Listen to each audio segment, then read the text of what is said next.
Pemirsa, libur panjang akhir pekan dimanfaatkan pemerintah untuk mendorong sektor pariwisata. Pemerintah melalui Kemenhub dan Angkasa Pura II memberi stimulus Free Passenger Service Charge atau pembebasan biaya layanan penumpang di 13 bandara tanah air sejak Jumat pekan lalu.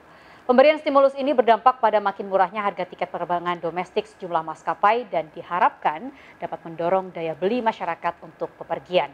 Namun di saat bersamaan, juru bicara pemerintah meminta warga untuk menghindari tempat kerumunan lantaran berpotensi meningkatkan jumlah kasus COVID-19. Kementerian Perhubungan membuat langkah strategis untuk turut serta membantu pemulihan ekonomi nasional melalui kebijakan pemberian stimulus Free Passenger Service Charge. Stimulus ini resmi diberlakukan sejak Jumat pekan lalu dan berlaku di 13 bandara tanah air hingga akhir tahun 2020. Sejumlah bandara yang berlakukan stimulus ini diantaranya adalah Bandara Soekarno-Hatta, Halim Perdana Kusuma, Bandara Yogyakarta International Airport, hingga Ngurah Rai Bali. Dampak pembebasan pembayaran biaya layanan, penumpang dapat membayar tiket dengan harga lebih murah dibanding biasanya.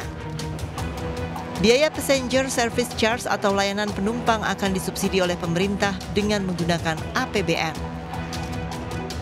Kami fokusnya di Bandara Soekarno-Hatta saja, ya. Artinya sebetulnya ini adalah kami nanti akan meminta pembayaran kepada pemerintah. Jadi sampai dengan akhir Desember penumpang ini dibebaskan biaya. Mudah-mudahan dengan adanya program stimulus juga libur panjang ini bisa menambah traffic sekitar 15% nantinya.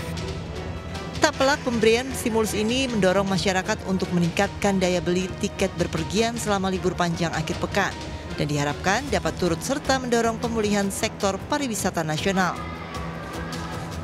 Namun di sisi lain, pemerintah melalui juru bicara mengingatkan warga untuk tidak pergi ke tempat kerumunan selama libur panjang akhir pekan, lantaran berpotensi meningkatkan jumlah kasus COVID-19.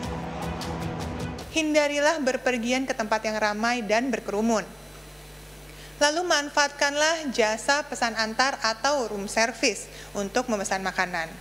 Bawa perlengkapan pribadi sendiri termasuk handuk, peralatan mandi, peralatan makan, perlengkapan ibadah, disinfektan, dan cadangan masker. Data Satgas Penanganan COVID-19 terdapat lonjakan kasus COVID-19 yang terjadi yaitu di tanggal 23 hingga 25 Mei 2020. Saat Lebaran atau Idul Fitri kasusnya mencapai 93%. Sedangkan di Tahun Baru Islam terjadi lonjakan kedua mencapai 118%.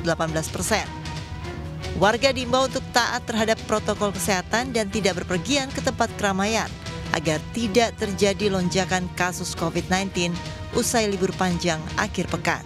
Tim Liputan iNews melaporkan.